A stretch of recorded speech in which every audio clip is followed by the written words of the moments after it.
O Lira tá falando? Tá falando o quê? O Lira? Tem como colocar então? Quem inspirou Niemeyer e Lúcio Costa quando imaginaram a Praça dos Três Poderes.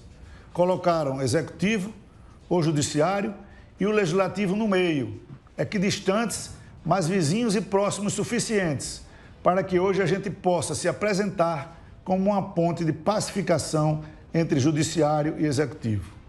E é este papel que queremos desempenhar agora. A Câmara dos Deputados está aberta a conversas e negociações para serenarmos, para que todos possamos nos voltar ao Brasil real, que sofre com o preço do gás, por exemplo. A Câmara dos Deputados apresenta-se hoje como motor de pacificação. Na discórdia, todos perdem, mas o Brasil, a nossa história, tem ainda mais o que perder. Nosso país foi construído com união e solidariedade e não há receita para superar a grave crise socioeconômica sem estes elementos. Esta casa tem prerrogativas que seguem vivas e quer seguir votando e aprovando o que é de interesse público.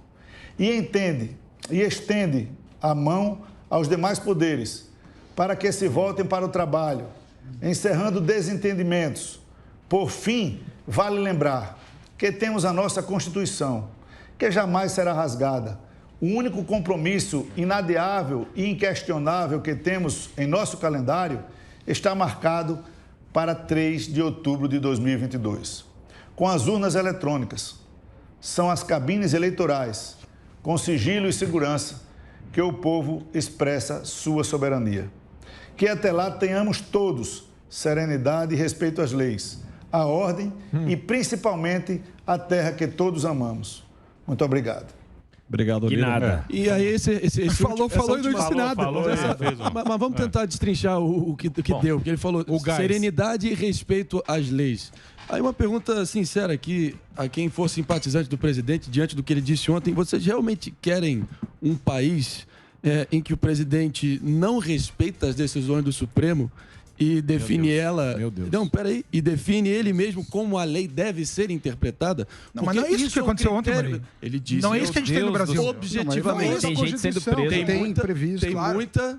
Ele é um sujeito que fala muito. Vamos abençoar. E fica no campo da ameaça. Até acontecer. Ele disse isso ontem. Isso seria um critério objetivo para um crime de responsabilidade. Afinal, como é que isso se daria? Você chegou a aventar um cenário, mas... Não, mas ajuda assim, a gente a pensar. Mas aqui, ó, Marinho, ó, quando uma lei, né, quando uma atitude do nosso poder judiciário, ele ultrapassa os limites legais, ultrapassa os limites da Constituição, eu quero um presidente que se negue a cumpri-los. Mas posso falar uma coisa?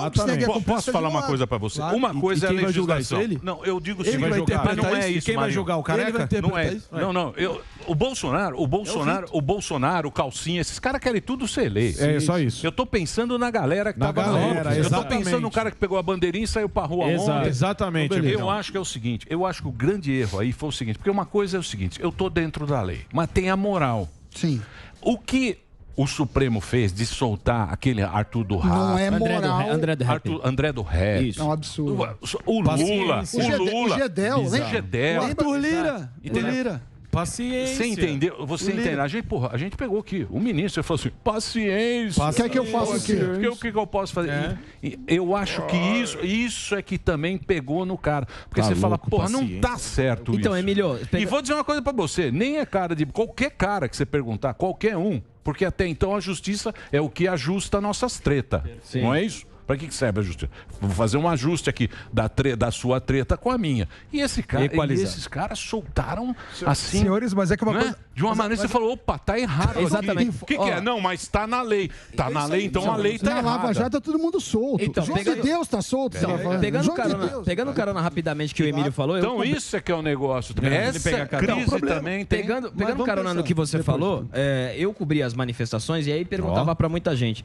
E o Bolsonaro é o fim, porque muita gente falava, eu tô aqui por causa da mídia, que mente pra mim. Eu tô aqui porque estão prendendo pessoa. Eu tô aqui porque pelos inimigos que o Bolsonaro tem. Então o Bolsonaro acaba sendo o último degrau. Sim. Claro que tinha muita gente que fala, não, eu tô aqui por causa do Bolsonaro e tal. Sim. Mas ele acaba sendo o fim de tudo isso que ele me falou. Estão prendendo gente, estão censurando gente. Então, por essas ações arbitrárias, muita gente saiu da rua. Tá? A mídia tá mentindo, grande parte da mídia tá mentindo pra mim, por isso que o pessoal também saiu pra rua. Mas é que tu não tem ninguém mais pra defendê-lo. Tu não vê nenhum outro dos presidenciáveis defendendo. Não vê o Sérgio Moro se manifestando, até deu uma... O Collor saiu. Collor, Ciro Nogueira, governadores, não vê ninguém. Não, mas o PT que é o contrário. Roberto Mas aí, Jefferson Emílio, só pra te responder duas coisas. Mas antes de mais nada, pra você ter ideia da bagunça que a gente vive no Brasil, tá? O Senado, quando ele recebe o pedido de impeachment do presidente, ele não tem poder discricionário para dizer se apresenta ou não apresenta. Não existe essa previsão legal. Ele tem que apresentar o pedido de impeachment. É assim que as coisas funcionam. E não aconteceu no Brasil. Um outro ponto, quando é que isso aí começa, essa bagunça toda? Quando a gente não tem mais aquele requisito da sabatina para indicação dos ministros do Supremo, da reputação ilibada. Quando a gente começa a botar porque antes ministro Supremo, até quando eu estudei na faculdade ainda, isso aí há 20 anos atrás, 1997, os ministros ainda tinham esse grande nome, né? Nós tínhamos Jarbas, tal, o Nery da Silveira, nós tínhamos grandes nomes lá. Quando a gente começa a ter o pessoal entrando, né, nessa redemocratização, com vínculos pessoais, um é primo do um, é amigo do outro, ele é do meu partido, e aí nós se perdemos nisso aí. Então, quando a gente tem um dos requisitos que foi necessário para a escolha dos ministros, tá tudo perdido. Eu não estou falando que precisa ter concurso público para ministro, não é nada disso. Se a gente cumprir aquele fato da reputação ilibada, fazer um escrutínio, igual estão sendo feito com a vida, por exemplo, do presidente da República, nós não vamos ter mais problema aí na indicação de um ministro. O problema é que quando a gente tiver, até hoje, uma Suprema Corte que tem um dono, né? Gilmar Mendes é o dono da Suprema Corte, diz quem entra, quem não entra. Mas o problema é o que ele prometeu e fez de novo, o Conrado. Ele foi, logo depois dele, ele prometeu ao Sérgio Moro que ia colocar um sujeito como o Sérgio Moro lá, mas acabou colocando, como diz o Ciro Nogueira, o nosso Cássio Nunes, o nosso Cupincha, que ele foi responsável por blindar Aécio Neves e Eduardo Azeredo do PSDB. E é por isso que ele entrou. E o Ciro Nogueira, o Arthur Lira, do quadrilhão do PP. Que entrou. É por isso que o Gilmar Mendes aceitou. Não aceitou os Ives Gandra Martins Júnior. Filho lá. Isso não sustenta um PT. O André Mendonça tá passando problema agora. No final, a pergunta é uma só. André Mendonça? Tu vai julgar. Mendonça, vamos olhar agora. Também não vão deixar passar. Não vão deixar. Porque não é do sistema. A princípio. Não vão deixar. Porque, Marinho, não é do sistema. O Gilmar Mendes só vai deixar entrar alguém que pode participar da treta. E que seja, ok, pode ser mais vinculado ao governo. Que não, cara, não cabe. Mas, senhores. Isso é uma visão fatalista, derrotista. Mas esse é o mundo real. Um presidente que não tem peito nem envergadura para bancar. Nem articulação. Mas não é ele que não consegue botar. Ele não consegue botar. Não passa na sabatina, não vai. Aí tá, mas isso aí achar. Pô, como eu queria que a gente tivesse um grande jurista lá, né, esses grandes nomes que a gente tem no STF, mas não entra. O STF não vai deixar entrar. Não, então que entrou um Cássio Nunes, porque já teve exatamente esse rebolation de como funciona o establishment. É por isso que ele entra. Quem não for assim, não vai entrar. Quem não é do jogo. É que nem para entrar no pânico. Você acha qualquer um que entra no pânico? Tem que entrar no pânico aqui. Tem que passar pelo sofá do Delari. Tem uma coisa que eu tô fazendo há 2 anos.